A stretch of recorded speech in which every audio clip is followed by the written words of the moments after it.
So Jess here, and today I'm going to be talking about succulent care. I've been kind of avoiding doing this video because there's so many factors that go into growing your succulents properly, and I think that it differs completely between where you're keeping your succulents, how much light they're getting, where you live, what your climate's like, etc., etc. So there's a lot that I'm going to be talking about today, and so I am going to break it up into a couple sections, and so we'll put them up here somewhere. So if you want to jump to one of those sections, feel free to do so. But yeah, let's get started. I have my journal, so I hopefully won't forget to talk about anything. Okay, so first we're going to talk about water. So with succulents, they prefer to be watered completely. So they prefer to be watered completely soaked. All of the dirt is wet around them, and then they like to be allowed to completely dry out in between waterings. Succulents are really easy to tell when they need water because their leaves will start to pucker and kind of wrinkle. A lot of times succulent leaves are stiff, and so if they're stiff, they're usually pretty good on water. If they start to become flexible is when you can usually tell that they need a little bit more water. So another sign is that the dirt around the container will start to pull away, and that's a great sign that your succulents also need water. So to water my succulents in arrangements, I do it differently than I do with succulents just in containers. So I have, as you might know, I have my succulents in grow light shelves, and so I actually bought a cake pan and put my succulent containers in the cake pan so that when I need to water it, all I have to do is pour water in that cake pan, and then from the bottom of the pots, the succulents are able to pull up that water. I just use like nursery pots in those containers, and they have these drainage holes at the bottom. Anything with drainage holes would work for this method. And then all that does is it makes sure that the water doesn't sit on the leaves and causes rot, and you're also able to kind of control how much water they get. Any water that's left over after a couple of hours, I just remove. Another way that I water my succulents, if they're in an arrangement or for propagation, is I use this garden syringe, and I'll include links down below for this as well.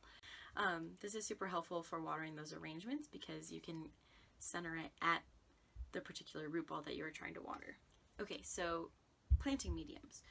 So you can plant it in sphagnum moss. That's usually what I use for most of my arrangements, such as the Easter egg nest. You saw that I used sphagnum moss in that.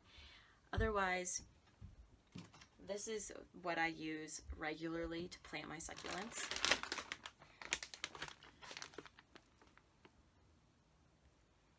Just this Miracle-Gro cactus soil.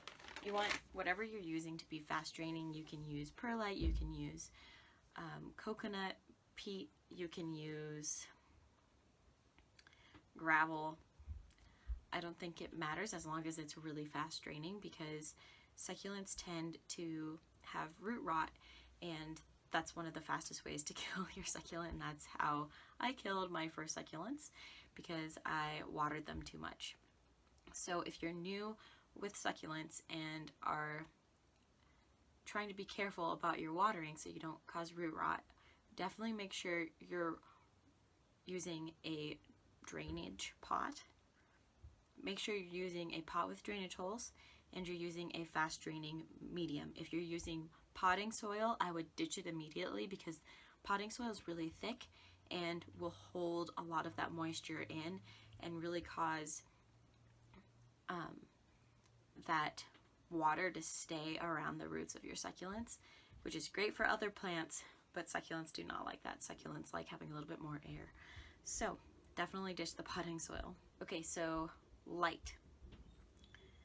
So I use a lot of soft succulents in most of my arrangements. The difference between soft succulents and hard succulents. Soft succulents have leaves that are a little bit more tender, such as this, or pretty much anything that you see me using is going to be considered a soft succulent.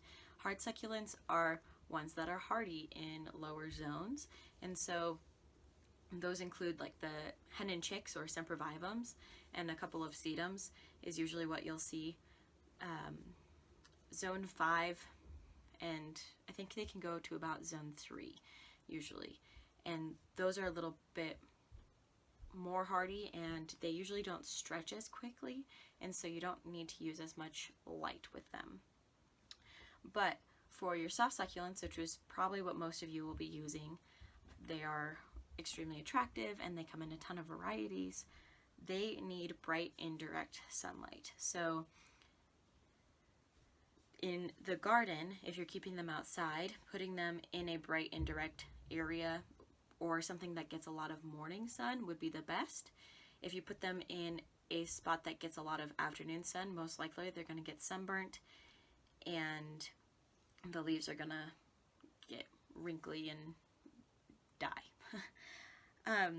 If you're using them inside, I would suggest using a low light succulent if you don't have a lot of bright light in your house, because the thing with soft succulents is they will start to stretch if they're not properly getting enough light, and they'll just get really unhealthy that way, and then it makes it kind of difficult to care for and not as pretty in your home. So use a lower light succulent if you don't have a lot of light. Otherwise, keep them by windows, keep them in bright areas. If you have a sunroom, that would probably be perfect. And the other method that you can use, it, which is what I use because I live in a basement, is grow lights. And so I'll do another video on exactly what my grow lights are, but what I found to work best are bright white lights, and I use T5 and T8.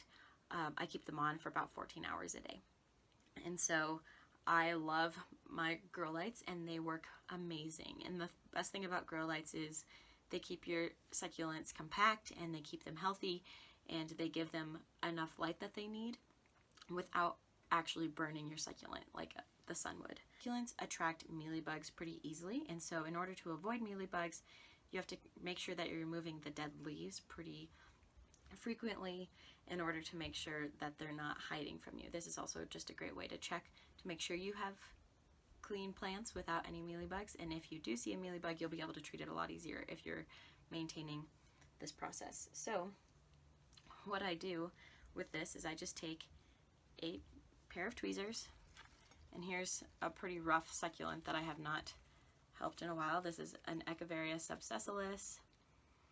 As you can see, this is kind of what I was talking about with the low light situation, is they'll start to get really tall and stretch. For subsessilis, I've noticed that it's actually a really difficult succulent to get enough light to, because these are actually under my grow lights as much as every other succulent, and they're in the center and they're getting plenty of light, but they'll still do this. So one thing that I just do is I just take their leaves and I just get under here and pull them off.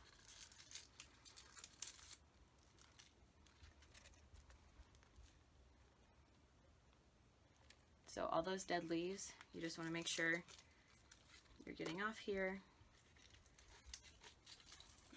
If you break a leaf or plop one off, you can always use it for propagation.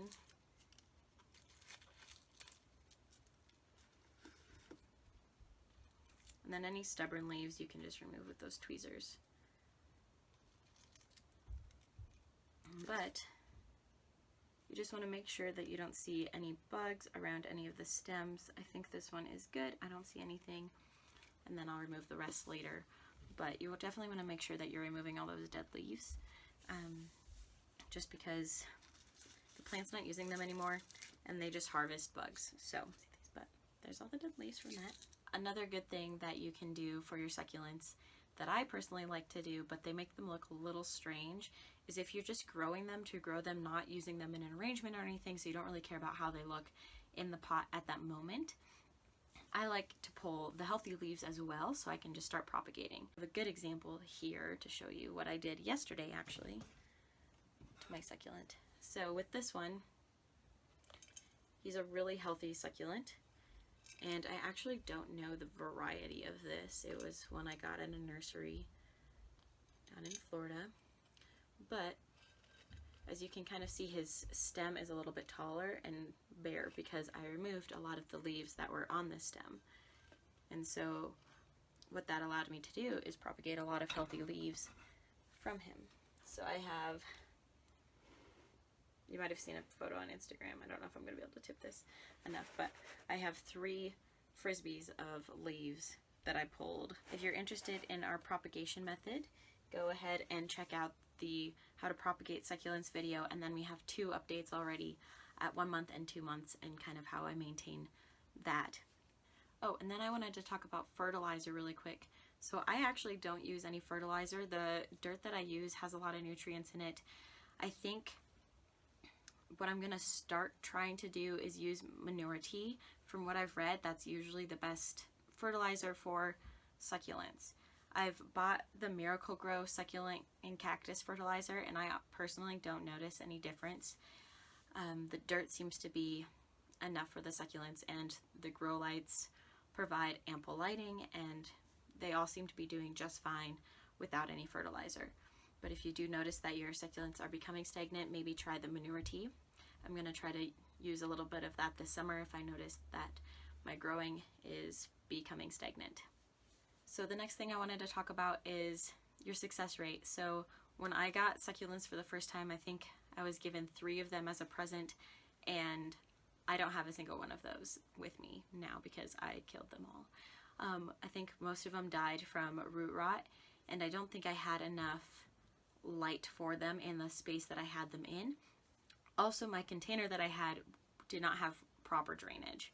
So it was kind of a combination of everything that kind of made those succulents die. They lasted for probably 4 months, but then they called it quits on me, I guess.